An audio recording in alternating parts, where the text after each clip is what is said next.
morning. Welcome from the Thomas Jefferson Building at the Library of Congress. I'm Karen Lloyd. I'm a retired Army Aviation Colonel and Director of the Veterans History Project. For me, working with Veterans History Project is not just a job, it's truly my passion.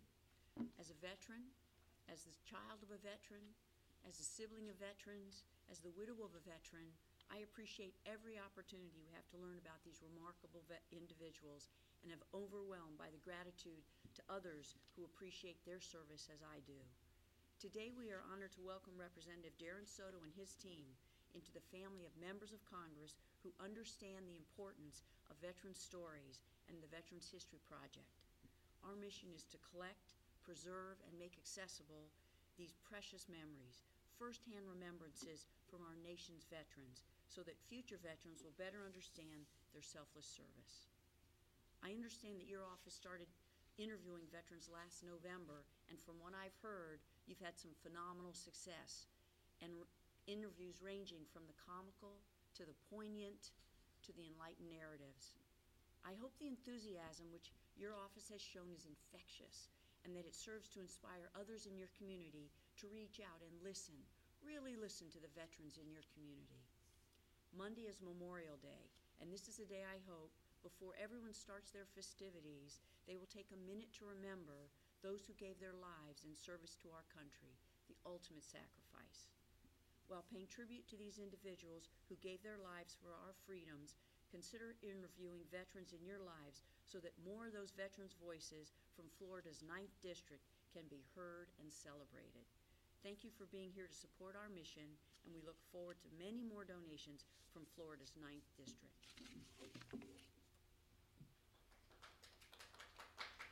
Thank you, Colonel Lloyd.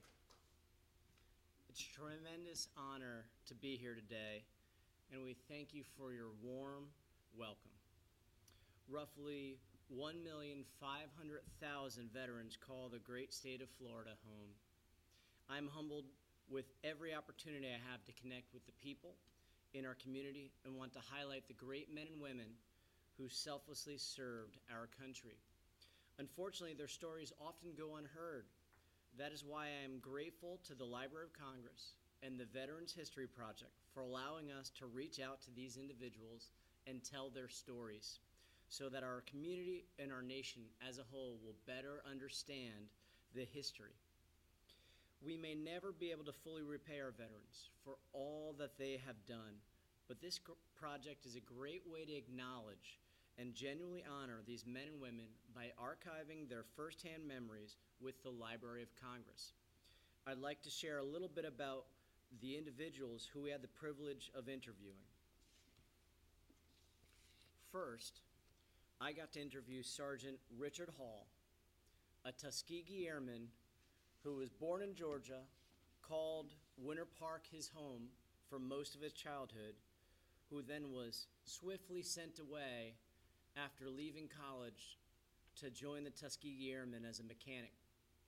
We heard stories of him over in Germany, and then he also served in Korea and in Vietnam, making his way to Ohio and all the way back to Central Florida.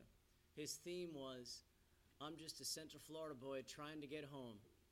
And he finally did, and we are so honored for the service of Chief Master Sergeant Richard Hall Jr., one of the first wave of sergeants of African American heritage to be able to serve after desegregation of the United States military under Harry Truman, our president. Next, I got to interview Corporal George Menino.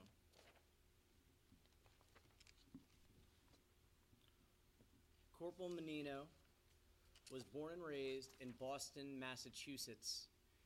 He is a comical fellow by demeanor, to say the least, but also insightful. He drove a tank in Philippines in World War II, a light version, not quite the Sherman they used in Europe at the time.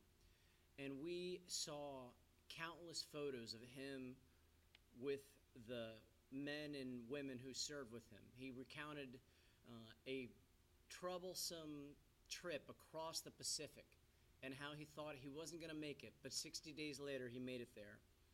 And when we saw these photos, he talked about how many of his colleagues were laid to rest there after fighting and dying to defend our country, and those who went home. He ended up coming home, starting a little bit as a musician, and then started a big family, eventually worked for many years in the post office, and now he lives at our Lake Nona Veterans Administration Hospital Nursing Home in Orlando, and he is the president of the veterans there at the nursing home, although his term is over pretty soon. He's going to run for vice president. So we're working on some things with him, but we're so honored of Corporal George Menino, his spirit, his humor, and just his stories. In addition, we had the honor of meeting with Louis Boria Jr., a sergeant in the Marines. Mr. Boria had a unique story. He was born in Brooklyn of Puerto Rican descent, and unlike those who came from the island, my family's native island of Puerto Rico, since he was born in Brooklyn, he never started in the Buccaneers. He served in the unit with the rest of the Anglos across America. When they asked where was he from, he said, "I'm from Brooklyn." They never asked another thing about it, and he served in an Anglo unit in the Philippines as a Marine.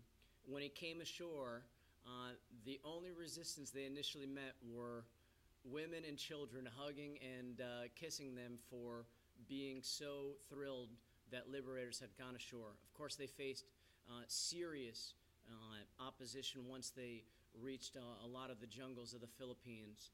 He actually, after several battles through mortar fire, lost some of his hearing and had to ultimately go to the hospital to get that cured. He went back to Brooklyn and thought that was it, but his country called again to go then to Korea. So he chose to go back. He went to Korea, and he actually was a sergeant in charge of Buccaneers, the segregated units of Puerto Ricans from the United States, because he could speak English and Spanish. And he ended up heroically leading a major charge against a armor attack, and in one of the blasts, he again hurt his hearing and had to go back home. He then served again in Vietnam, and his son served there as well. He lost one of them, and he's not only an American hero, but a Gold Star family father. And I have to tell you, we have to tell everybody who meets Lou that he's 91 years old, because no one believes it. He recently walked with me a 1.5 mile full dress uniform. He still fits in it. In 90-something degree weather in the Puerto Rican Day Parade. So for Sergeant Lou Boria, a Marine and an American hero, we're honored to be able to tell his story. And with that, we want to turn over